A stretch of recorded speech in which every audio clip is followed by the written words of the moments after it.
all, and thank you for joining the Together in Wellness Roundtable. I am professional softball player and your host for today, AJ Andrews.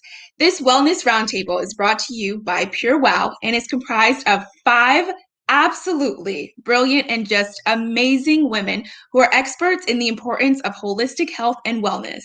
The amazing women that will be joining me today are microbiologist and immunologist Erica Sonnenburg, family doctor and advocate for thriving bodies inside and out, Dr. Lauren Powell, certified nutritional consultant and national educator for Renew Life, Maggie Johnle, microbiologist and product developer of probiotic supplements for NeoCell and Renew Life, Allison Gregg, and nutritionist LeeAnn Weintraub.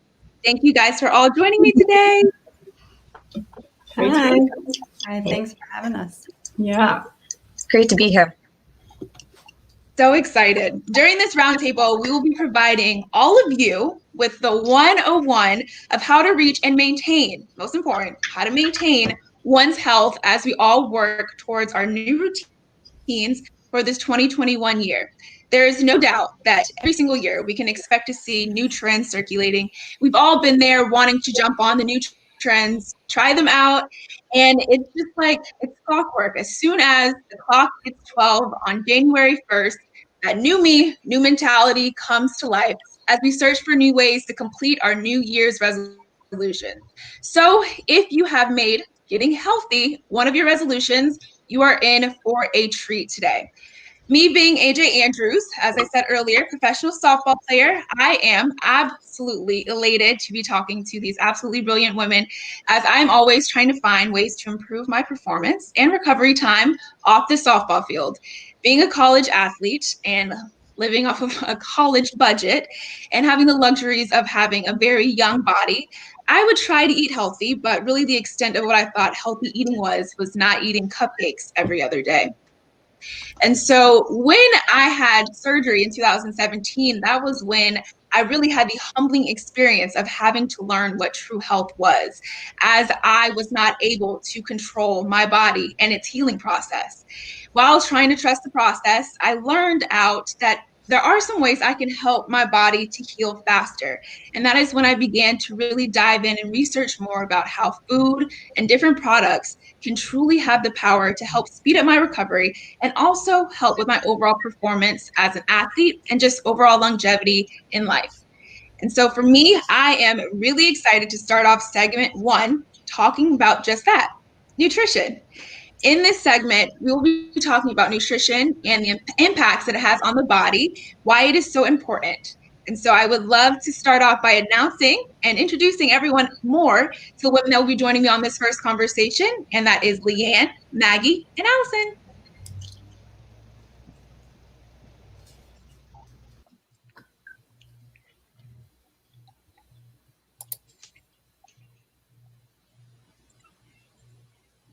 All right, guys, so we are here on segment 1, and I am so excited again to dive in deeper on nutrition, as nutrition has been a huge part of my life.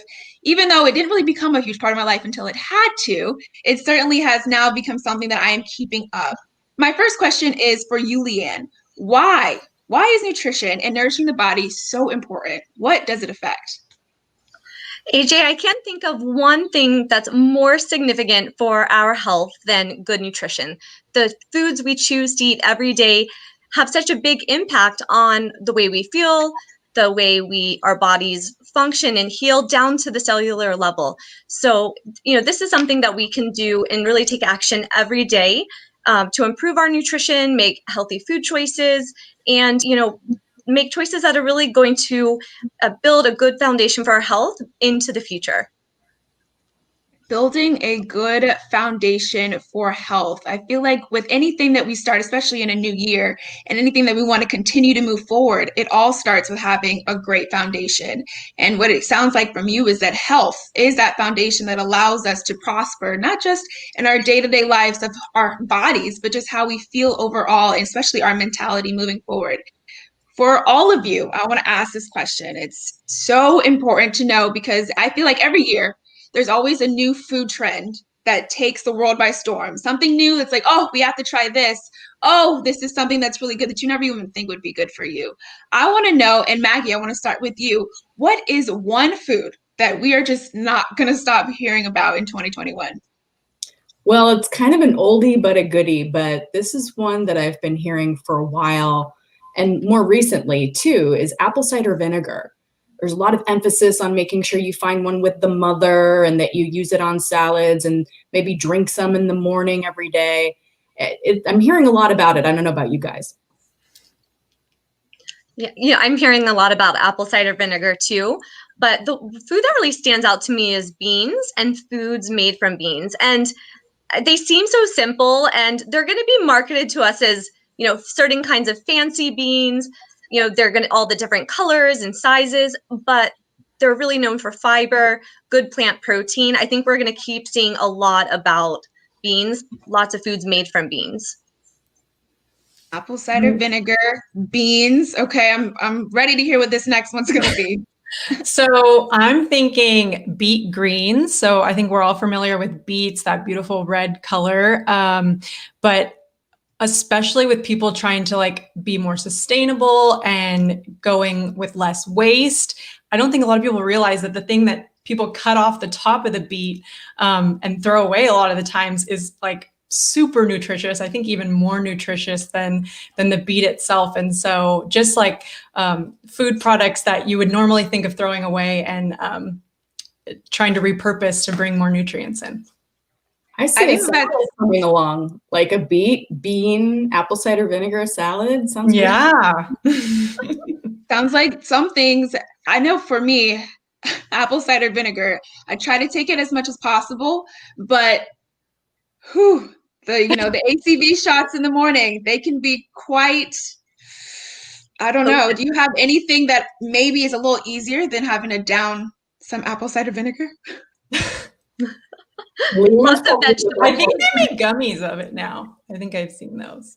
Yes. And I think to your point, Allison, what you talked about, how sometimes we think about the specific part of the plant or the vegetable that we're eating being so nutritious, but it really is maybe the stalk, or even I heard that when I eat kiwi, it's the skin that's more nutritious than actual kiwi. And I think that those things are so interesting that you don't even realize until having amazing conversation with women like you. So true. Well, I think whether it's food or different supplement trends, and I think what's so interesting is, as I said before, so many of us don't learn about what is really good for us until later in life. I don't think it's something that we're taught really early. At least I know for sure I wasn't. And I honestly wasn't even aware of the benefits of probiotics until I reached college. Allison, you are a product developer of the probiotic supplement for Renew Life. At what age do you suggest people start taking probiotics? And what is the science behind them?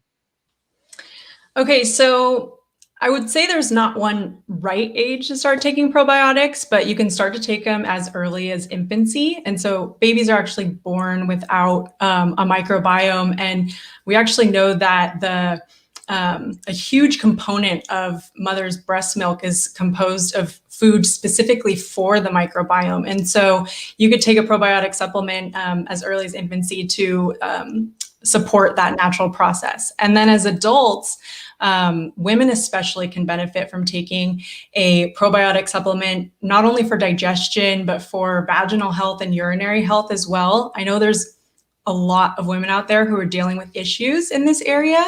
And I want them to know there's a lot of good evidence out there that the right probiotic can help. And so Renew Life's Women's Care 25 billion product is formulated with the top strains for digestive health, immune health, urinary health, vaginal health. And so it's the number one probiotic for a really good reason. And so I think the important thing is just talk to your doctor. And also when you're looking for the right probiotic, make sure that it's formulated with the right strains for your specific need. Wow. Yeah, you talk about the immune, vaginal, and urinary support that probiotics provide.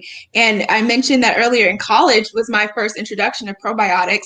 And that actually happened because, being in college, playing sports, I was constantly sweaty. And so me have to travel, and my undergarments were always sweaty, and I began to have more yeast infections than I typically had prior to going to college. And because of that, it made me think of, oh, wow, we have so many things that are different as women than men do. And due to that fact, that in the men department where things are so different, Maggie, do you think that women's microbiomes are the same as men, or are they different? And should we be taking the same probiotics? Yeah, they're vastly different. Kind of piggybacking on what Allison was saying, I mean, women have a completely separate microbiome in the vaginal tract that is actually second only to the colon in terms of population and strain diversity and all that good stuff. So yeah, it's really important to take a specialized probiotic for women for that reason, because you don't want to get the same probiotic strains that men have. It doesn't make any sense. So that's really, really important. And even more important is to find a probiotic that actually has strains in it that have been clinically studied in women. Seems kind of obvious, but that's not something that every brand does. In fact, it wasn't even until like the 1990s that women were even allowed to participate in clinical research on stuff like this. So now we're learning so much more about the clinical significance of probiotics for women's health specifically. So definitely want to keep that in mind. Wow. I read somewhere that we have more microbiomes than we have actual human cells in our body. Is that true? Yeah, Allison knows this one. Yeah, it's actually, so there's a common quote out there that it's 10 to 1. They've done more accurate revisions and it's getting a little bit closer to 1 to 1, but the bacterial cells still outnumber the human cells. So yeah, we are more microbial than human. Crazy. So probiotics are very important. Very important. Well, just as the difference in the microbiomes that we have between men and women, there are also differences as far as the pressures that are placed on women to look a certain way based on societal standards that we typically feel like we have to live up to, that men don't necessarily see themselves in that same boat. For women, having sometimes that pressure or feeling that pressure to be perfect or to look a certain way, we place that pressure upon ourselves and give ourselves strict diet. See people really focusing on, this is a certain way I have to eat or a certain way I have to be in order to reach this goal or look this way. And sometimes those things aren't inherently healthy and simply just are not good for the body. I want to know, LeeAnn, what is the worst thing someone can do while trying to get healthier that can actually sabotage their efforts? You know, what I see a lot in my practice is the all or nothing mindset. This kind of sense that everything has to line up perfectly before focusing on health, before focusing on making changes to eating habits. And so finding ways to get unstuck, to not be paralyzed and waiting for, you know, when am I going to have enough time, enough energy, enough money, enough support to eat the way I need to. And so what I tell my clients, and what I think what I want to think about when it comes to like self-sabotage, is making a plan, having those goals, making a plan, looking at what can I do every day, even if it's one thing, and build on that. Those small habits that are measurable, that are sustainable, that over time accumulate and actually create a really beautiful picture of healthy eating, good health, and a good sustainable plan. And then all of a sudden, we don't need everything to line up perfectly because we already have a system in place. So really breaking that all or nothing mindset. Breaking it down. I feel like that is so similar to what I've experienced as an athlete. Instead of thinking about so much of the results or thinking about so much of what I'm going to gain from this, it's checking the progress day by day. We have this saying in softball, or just really in sports as a general, 1% better each and every day is the goal. The fastest way to get to your goal is slowly. And also, my favorite quote, when you're trying to make plans, think big, but when you're making progress, think small. Would you say that that is the way to aim when you're searching for your health? I love that. That's like really, really motivational. Thank you. That too. Perfect. Okay. I'm looking to you guys to try to make sure I'm on the right path for my health. And so if you're feeling inspired by me, I love that. I am. I love that. We all inspire each other. Well, speaking of goals, in this next segment, we're going to dive deeper on how you can tackle specific goals and how supporting yourself really starts at home. Joining me on this amazing segment for this next conversation will be Erica, Dr. Lauren, and Maggie. Hello, everyone. Hey. So excited to talk more about how it is that we can be that friend for ourselves. I think so many times we seek outward for help. So many times we're looking for advice from other people. And a lot of times that first step starts with ourselves and what it is that we can do at home to help ourselves on our journey to better health. I want to ask this question of you, Maggie, first. What should we be doing to protect and support our immune system? Yeah, this is so important right now. And supporting your immunity really starts with kind of the basics, right? Like drinking a lot of fluids, getting plenty of rest, like eating right, balanced nutrition. But, let's face it, a lot of people fall short on that.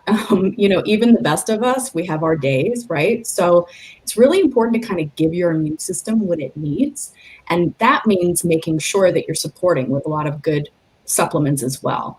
We just talked about probiotics in the last segment, and I think this is critical because actually about 70% of your immune system resides in your digestive tract, and your probiotics play a really important role in protecting immune system health.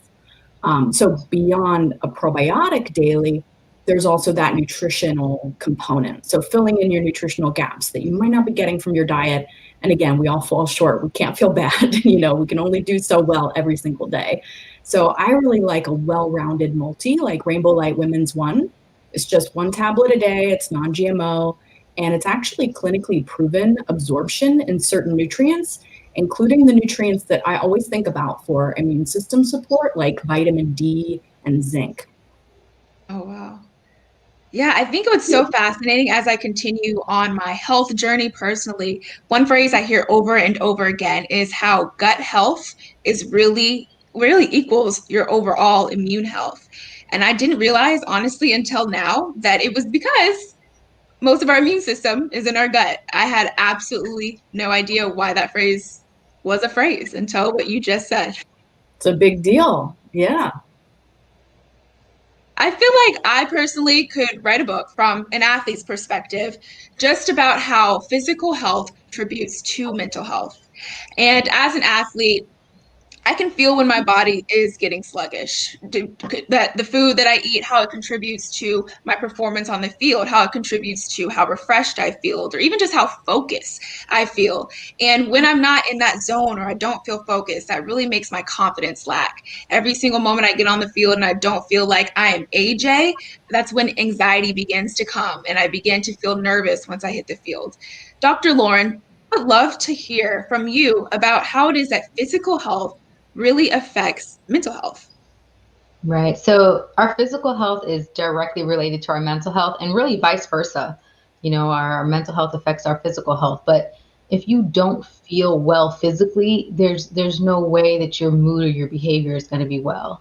I also think it's important to note just how somebody feels about their physical health, like how they view it is important. So, I'll have patients who have certain conditions, maybe hypertension or diabetes.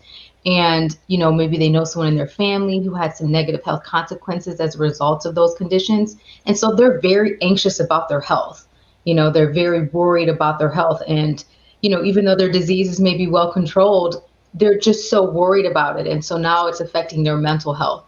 And so in those instances, I'm, seeing those patients regularly and kind of just really reassuring them that we're optimizing everything and we're doing all the things that we can do, and they're doing all the things that they can do. And so, but yeah, definitely physical health affects mental health, and mental health is going to affect your physical health. I love that. To me, sometimes it feels as if doctors are like coaches. The way that you have to encourage and allow reassurance to those patients that they're on the right track and to really just trust the process the same way in which a coach does to myself or any athlete, to trust the process, but really more so because everybody is different, literally, not just mentally, but physically, your bodies function different, to most importantly, trust your process. So whether you're on your health journey or trying to hit a home run like I would be doing. You have to focus on yourself first and not worry about the people that you know in their own personal journey. For sure. Sounds about right? Yes, for sure. For sure. Thanks, Coach. Well, while I was trusting my own process after surgery that I mentioned a little bit earlier, I learned that so many different of my body parts affect another body part. Going through rehab, I learned that, wow, if my back hurts, maybe my hips are really tight. Or if my knee feels off, my glutes may be weak. And so I'm not surprised, but some people might be surprised to hear that there is a link between gut health and mental health. Erica, what is that link? Yeah, I think, this link that you're talking about between gut health and mental health is one of the most exciting things coming out of microbiome science right now. The fact that these bacteria that live within our gut in many ways are communicating with our central nervous system and influencing things like behaviors, moods, even stress, sleep. And so when we think about improving our mental health, in addition to thinking about our physical health, we also have to think about gut health as well. And so if we want to support our mental health, we need to think about ways that support our gut health.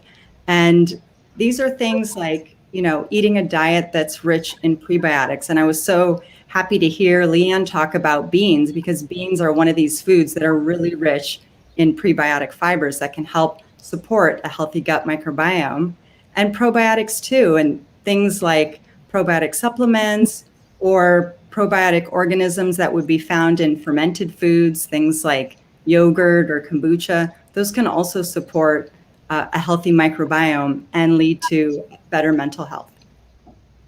Oh, well, I love kombucha. I love yogurt. So I'm glad that I'm on the right track. But, I think it's so interesting because I don't think many people know about or the effects of prebiotic that they hear about with probiotic. And so is prebiotic found in all beans? Are there any other sources of food that we can find that in? Yeah, prebiotics are found in pretty much all plant foods. So, leafy greens were mentioned, those beet greens, those would have prebiotic fibers. So basically anything that has a good amount of dietary fiber will have these prebiotic fibers that can help support your microbiome. I think that prebiotics needs to become the trend.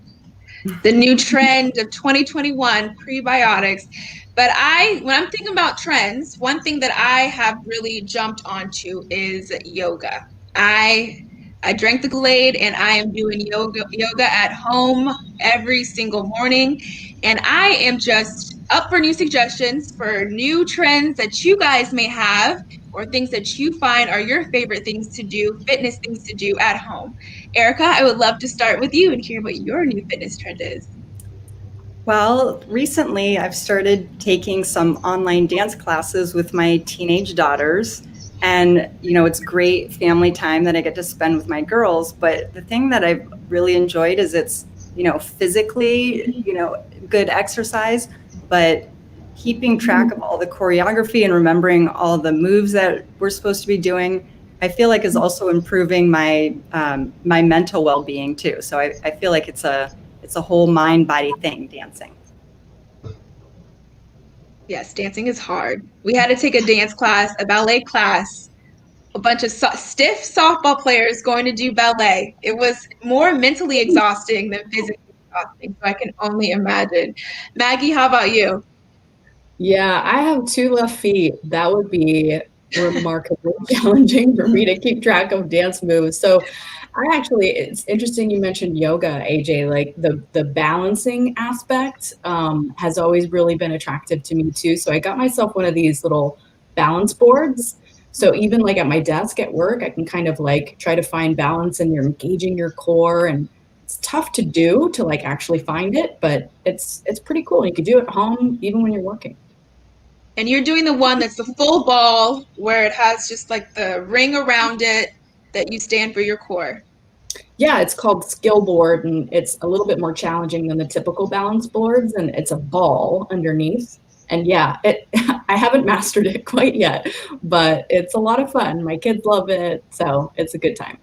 I was going to say, because I haven't even mastered the Bosu ball. And for those that don't know, that's the half circle with the flat board on it. So it is twice as easy as what Maggie is talking about. So once you master that, Maggie, let me know, because you should try out for softball after that. You're a whole athlete once you master that. Like 5 years, yeah. Dr. Lauren, how about you?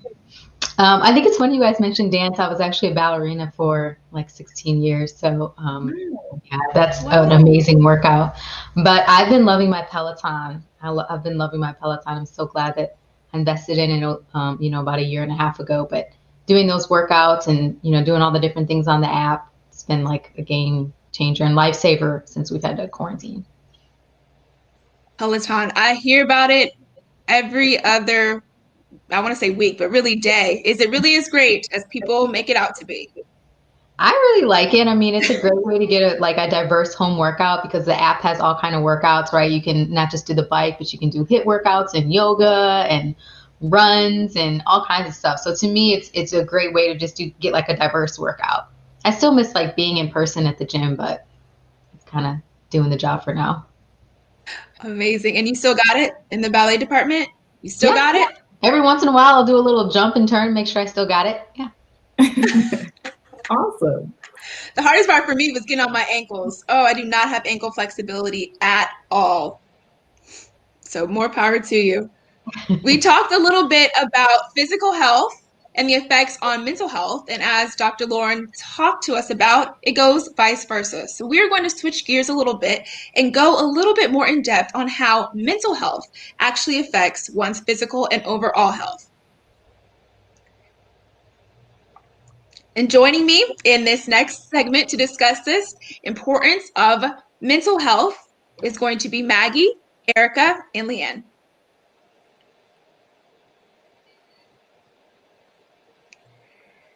Welcome back, everyone.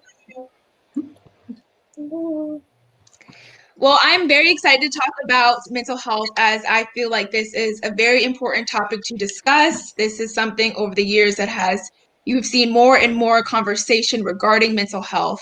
And with all the different stressors and just different factors that we face every single day, whether it be work, school, sports, family, even just battling one's own insecurities, it is easy, very easy, to become overwhelmed and overworked.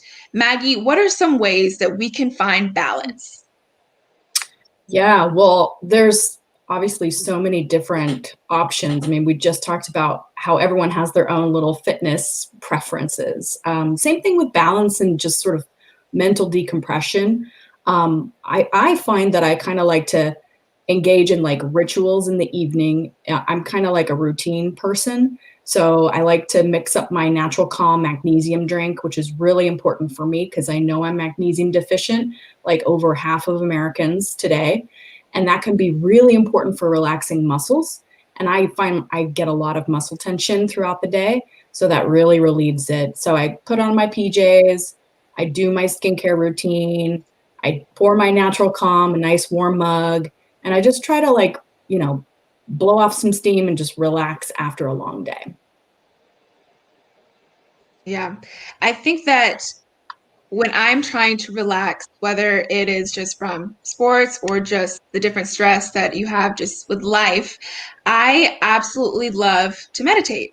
I like to kind of put myself in a quiet room, maybe sometimes dark, and just allow my thoughts to just flush through and then flush out. But I also really like to write down every single morning or journal what it is that I'm grateful for. I feel like writing those things down and my affirmations allow me to kind of refocus. And while there is a lot going on, I can still bring myself back to what it is that I am happy and what I am grateful for to feel more balanced. I want to take notes on this question that I'm going to be asking all of you, because I need to know some more methods to really try this out. I want to know and learn from everyone. What is one activity that you do to blow off steam? And I think, Erica, I would love to hear from you first. I like to do home projects. My parents were contractors, so there was always like stuff happening around my house growing up. So I think, I must have gotten that from them. I like gardening, or sometimes I'll just go around and rearrange furniture in the house, which actually is great weight bearing exercise. So, just things to kind of make my environment nicer, I feel like helps me with stress. That's amazing. Being able to just kind of move around and just keep your brain focused on something that you enjoy. How about you, LeeAnn? I find that the best way for me to de-stress is to get outside, whether I'm like running or hiking, just being in nature. It kind of just is a big, like, deep breath of fresh air and a big sigh of relief. And I really feel like that helps me kind of decompress and unwind, just being outside. I do live in Los Angeles, so weather is an advantage here. So you get to always be outside, the luxuries. I live in Florida, so I can sometimes do it. I just have to put my hand out first to see if it's going to rain. I have to check that, and then I can go ahead and do that. How about you, Maggie? Yeah, same here. Florida girl all the way. Being outside, being warm. My big thing is the ocean. I'm lucky enough to live pretty close, so I go to the beach and I just listen to the waves. And it's nice because even if it's a little cooler out, kind of like it is now, don't have to necessarily get in the water, but just hearing the waves and watching the waves go back and forth, and just, it's so relaxing. I love it so much. I love listening to waves or even rain on apps to help myself go to sleep. I think that is one of the most relaxing things, or even when I'm meditating, really allows me to get in the zone and feel good. And yes, or I drive 20 minutes to the beach. I have that luxury. I can do that too. Well, when I am overthinking or I am stressed, I personally never perform well, whether it's me on the field, whether I'm at work, whether I'm even just having a conversation. If I'm stressed, it always plays a negative role in my relationships and my performance. Erica, what are some ways that stress actually plays a role on your health? Well, we know that stress has a detrimental effect on our immune system and our gut microbiome. And, everyone experiences stress. That's totally normal. But I think stress can get really negative when it leads to other bad health choices, things like stress eating or doom scrolling. Then it can really have a negative snowball effect on our health. And so I think we need to start thinking about ways to rewire that circuit instead of doing something like stress eating, focusing on channeling that stress towards something that promotes better immune or gut health. Things like eating better or exercising, spending time outdoors, like all the things that we've been talking about can really help channel that stress into something that's positive for our health. Handling stress, turning a negative into a positive. That is how we're going to make it through all the stressors that we're inevitably going to face in day-to-day life. In the sports world, where we talk about always having to be tough or having to hide our emotions or being strong, it can really take a toll, that stress, on your mental. And for me personally, it took a really large toll this past year. I was injured and I had to, or tried to push through it, was pushing through the pain every single day. And it got to a point where I was getting so scared to even step out on the field. I didn't feel like myself. I would get nervous. I would get anxious, almost to the point where I was short of breath, where I was feeling paralyzed. I didn't even want to go out there. And I think that with so many different individuals, someone specific I can think of with Kevin Love, talking more about mental health and talking about the effects that it had on them, and really giving that space, whether it is an athlete or a celebrity, to talk more about the difficulties they face and how it is that they got through the mental health issues that they were facing. I feel like mental health is becoming less of a stigma. And I want to know, LeeAnn, do you agree? Or do you think that it is something that still remains the stigma? And how can we combat it if you do think so? Yeah, I do believe there's been more light shed on mental health recently.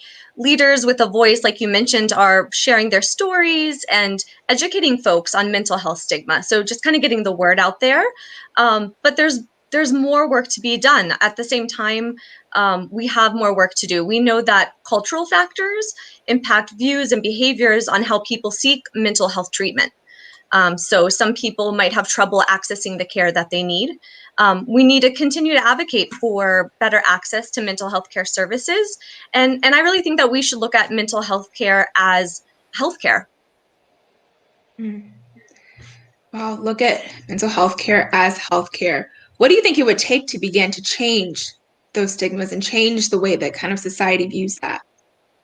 Well, when you mentioned, people like yourself or other athletes, celebrities, healthcare providers getting out there and really talking about different mental health concerns, issues, what people out there are facing, it helps people be able to go out and talk about it. I think a lot of people who suffer from mental illness might feel like they're alone. Other people might not understand what they're going through. And I think knowing that other people care, that other people are there for you and they understand or they want to understand and they don't want you to feel alone is really valuable. And so the more we hear people reaching out, showing empathy, showing an understanding, educating and breaking down those walls and those barriers, the more we can kind of have these open conversations about things that in the past maybe were seen as taboo or people didn't even have the words to describe what they were going through. So I think these conversations are really important. And I'm so glad that you brought this up today. I completely agree. I think having that space where people understand that they're not alone allows individuals to feel more comfortable sharing their experience. Because honestly, prior to this past year, I don't know if I would have shared my experience of what I kind of went through my past season. And so feeling more confident and feeling more like I have a space and where I can talk about it and knowing that it will help someone certainly encourages me and I think encourages others to tell their stories. Well, seeing all the changes from mental health to physical health, we really understand more that it all starts from loving oneself and seeing the beauty from the inside out. In this next segment, I will be talking with LeeAnn, Maggie, and Dr. Lauren about creating that beauty from within and how it also creates glowy skin.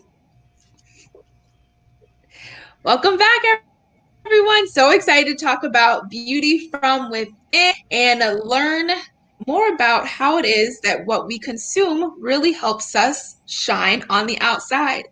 Personally, I am a whole lot nicer of a person when my skin is clear. So I am always up for trying to learn and hear about new products that will help to achieve that. Typically, a lot of what you hear about people say or suggest is you got to try this new product that goes on your skin. But I've been hearing more and more about ingestible beauty. Maggie, what is that? Yeah, I mean, you've heard you are what you eat, right? I mean, it's the same thing when it comes to your health. So, and your skin health. So it's like ingestible beauty supplements are becoming more in vogue because we do see research that these nutrients can help with hair, skin, and nail health. So everything from collagen peptides, hyaluronic acid, vitamin C, things that kind of boost your body's ability to make its own collagen. Because, collagen, goes down with age, just like a lot of things, unfortunately. And we have to kind of put it back. We have to help the regeneration cycle. So it's easy way to think about it as like ingestible beauty is really just a way for your body to be supported in providing the nutrition for your skin, your hair, your nails from the inside out. It sounds like you can never go wrong with something that will help with your health and your skin all in one. Sounds like this is something that truly allows you don't have to buy 100 different products to put on all these different issues that you may have on your skin. It really starts with what you put inside your body that allows that to show on the outside. And it sounds to me like it might be a little bit cheaper too, so that I'm not, going online buying every other product every other week that I think will help better than the last one. I think that's fair to say. Yeah. Maybe. Lauren, what products should I look into for this as far as the ingestible beauty?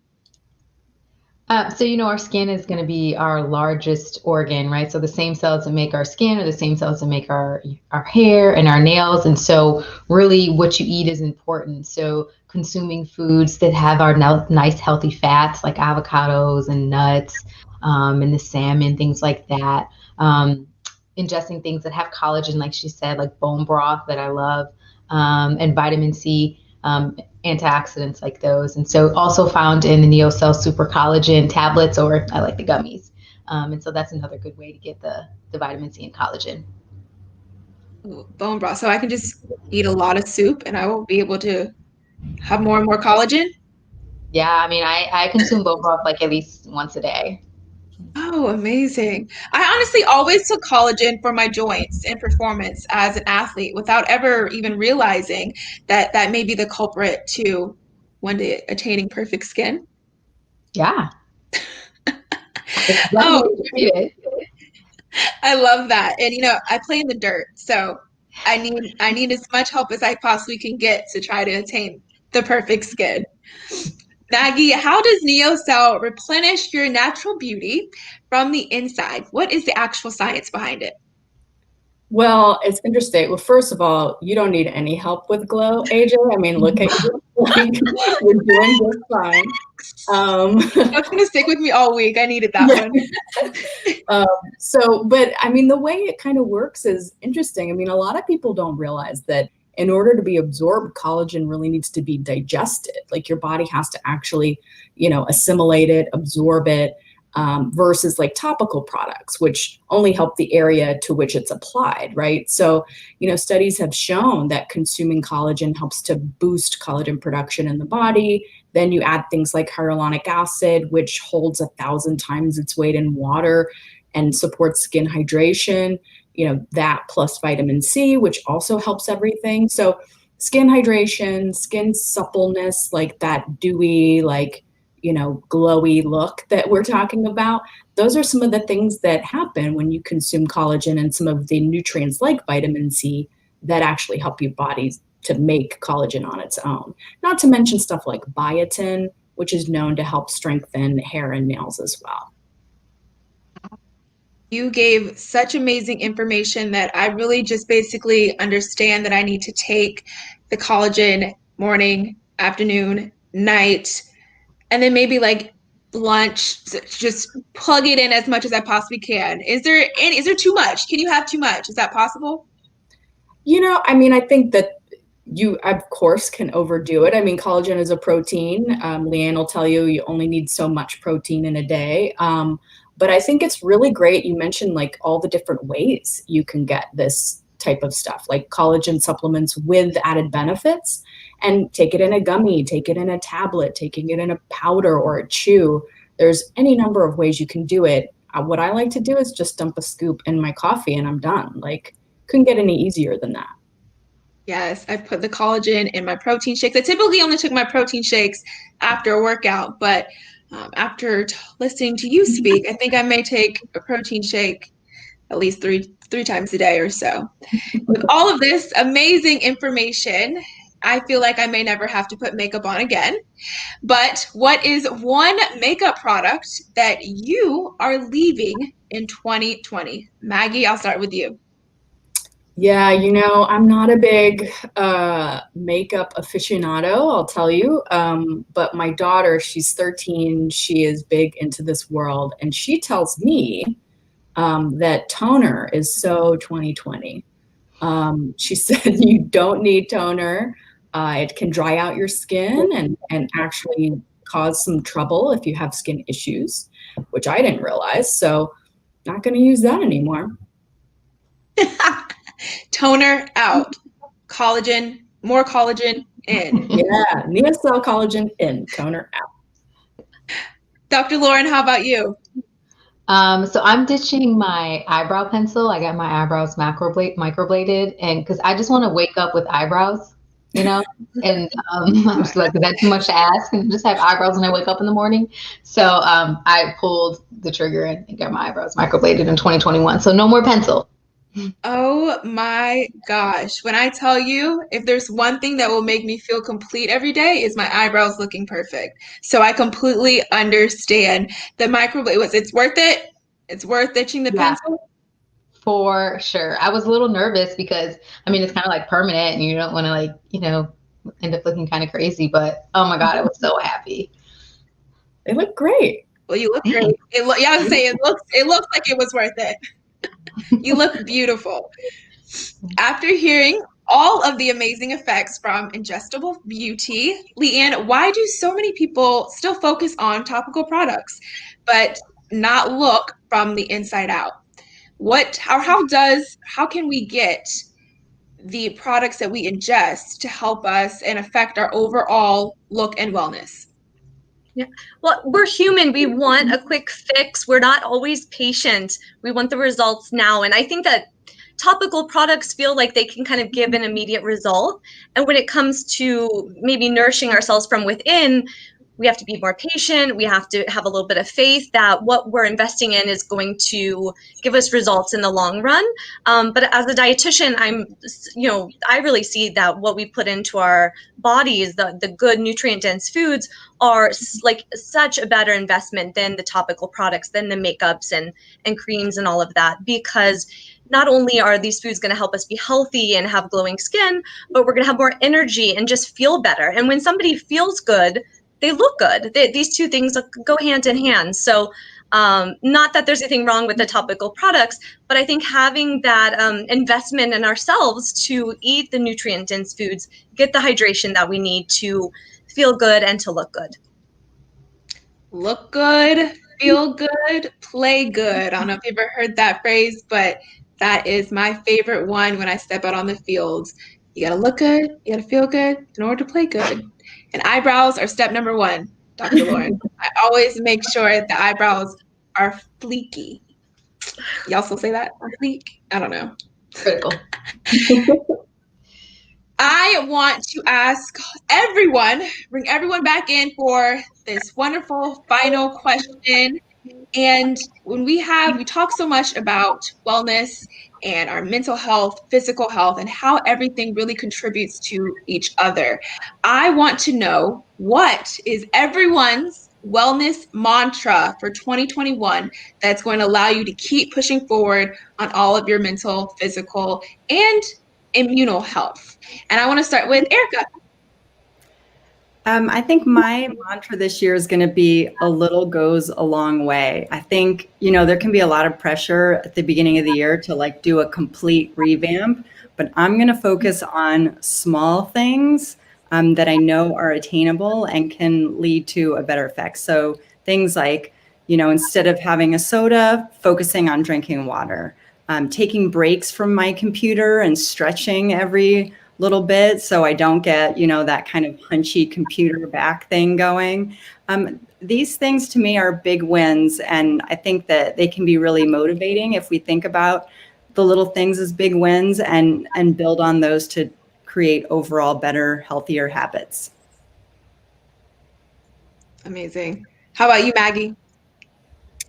Yeah, that's big. I would say for me, it's self-care. I think we can all relate in one way or another. We do a lot of things for everyone else, work, family, kids, friends, and it's hard to sometimes remember that you need a little care for yourself. So self-care, making time for it, and of course, relaxing at the end of a long day. Self-care and a little goes a long way. Those are two amazing mantras that I am taking mental notes of, because I need to make sure I'm doing more of both of those.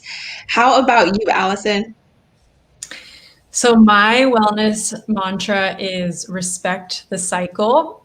So not only just respecting the cyclical nature of life, and there's good and bad and ups and downs, but more literally respecting our monthly cycle as women. A lot of women have, a monthly cycle. And so I just realized relatively recently that our energy levels fluctuate throughout our cycle naturally, and that's natural. And we don't always have to show up and give 100% every day of the month. And so really respecting that and listening to my body is going to be my wellness mantra this year. Respect the cycle. I love that one. I feel like I've never heard that, and definitely is something that kind of reminds you to allow what I said earlier, to trust the process and keep moving forward, knowing yourself and knowing your body. Yeah. LeeAnn, what's your mantra?